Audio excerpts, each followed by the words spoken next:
Assalamualaikum warahmatullahi wabarakatuh. Saya Ini Faizah. Di sini saya akan menyampaikan resume materi pertemuan kedua mata kuliah pengembangan kurikulum pendidikan. 1. Hakikat kurikulum. Pembahasannya 1. Sejarah kurikulum. Secara etimologi, kata kurikulum berasal dari bahasa Latin currere yang berarti jarak tempuh atau lintasan balap. Awalnya digunakan di dunia olahraga, lalu diadopsi ke dunia pendidikan sebagai lintasan pembelajaran.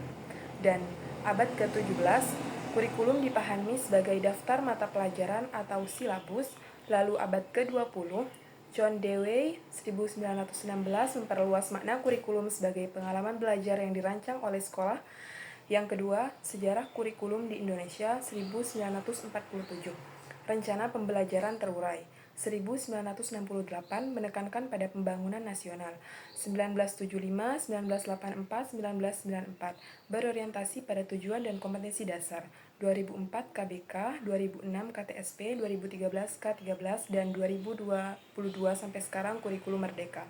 Yang ketiga, pengertian kurikulum. Dalam UU 60/20 tahun 2003 tentang Sindiknas pasal 1 ayat 19, kurikulum adalah seperangkat rencana dan pengaturan mengenai tujuan, isi, dan bahan pelajaran serta cara yang digunakan sebagai pedoman penyelenggara kegiatan pembelajaran. Menurut Hilda Tabah 1962, kurikulum adalah rencana belajar bagi peserta didik. Dan menurut Ornstein dan Hankins 2014, kurikulum mencakup isi, tujuan, strategi, evaluasi, dan pengalaman belajar. Yang keempat, pandangan atau konsep kurikulum. 1. Kurikulum sebagai produk berisi dokumen, rencana tertulis atau dasar mata pelajaran. Contoh, silabus atau RRP. 2. Kurikulum sebagai proses, menekankan aktivitas belajar mengajar, proses transfer ilmu, keterampilan, dan nilai. 3. Kurikulum sebagai pengalaman, semua pengalaman belajar peserta didik di sekolah maupun luar sekolah. Yang keempat, kurikulum sebagai sistem, terdiri dari tujuan, isi, metode, evaluasi, dan interaksi. Terintegrasi dengan sistem pendidikan nasional. Yang kelima, fungsi kurikulum.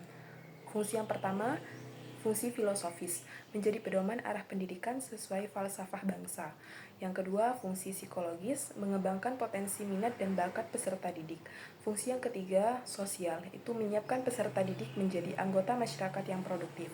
Fungsi yang keempat, pedagogis, menjadi pedoman guru dalam merancang pembelajaran.